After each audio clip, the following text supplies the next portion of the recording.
Hey guys, welcome back to the channel. Today we're taking a closer look at Alderstone Holdings, but not from the usual surface level angle. I'm not going to focus on sign-up steps, asset tiers, or basic account setup. Instead, this review is about the actual user experience, how the platform feels over time, how the relationship works when markets get uncomfortable, and whether the service model feels genuinely useful or just polished on the outside. Because let's be honest, a lot of wealth platforms sound impressive when markets are calm. The real test comes when volatility hits and your portfolio starts moving in ways that make you want to check your phone every 10 minutes. That's where Alderstone Holdings stood out to me. Their approach seems built around what I would call a partnership-first model. Instead of feeling like a simple app where you log in, see numbers move, and receive the occasional automated alert, the experience felt more guided and relationship-driven. During bumpier market periods, the communication did not disappear. In fact, that was when it became more active. I received plain language updates explaining what was happening, why certain parts of the portfolio were positioned the way they were, and how the broader strategy was designed to handle short-term pressure. And that matters because for a lot of investors, the biggest risk is not always the market itself. Sometimes it is emotional decision-making, panic selling, overreacting to headlines, or changing the plan every time the market has a rough week can do real damage over the long run. So here's a question for you.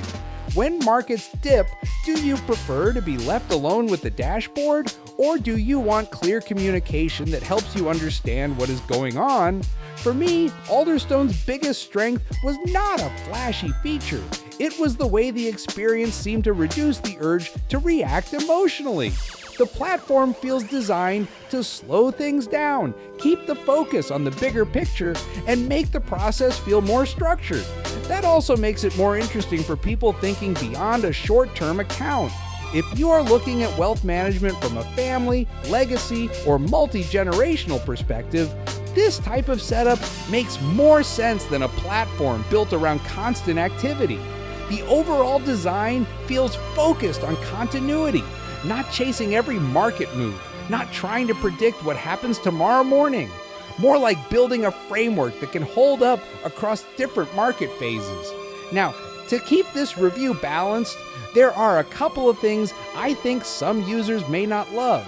First, if you are someone who enjoys being very hands-on and constantly adjusting individual positions, Alderstone may feel a bit too passive. The structure is clearly built around discipline and professional oversight, not rapid-fire micromanagement.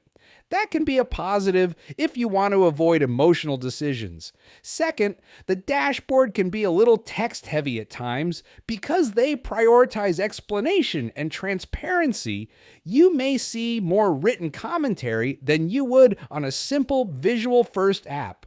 Personally, I appreciate context, but I can see how some users might just want a quick 5-second snapshot of performance without reading through market notes. So, the trade-off is pretty clear. Alderstone Holdings does not feel like a fast, flashy investing app.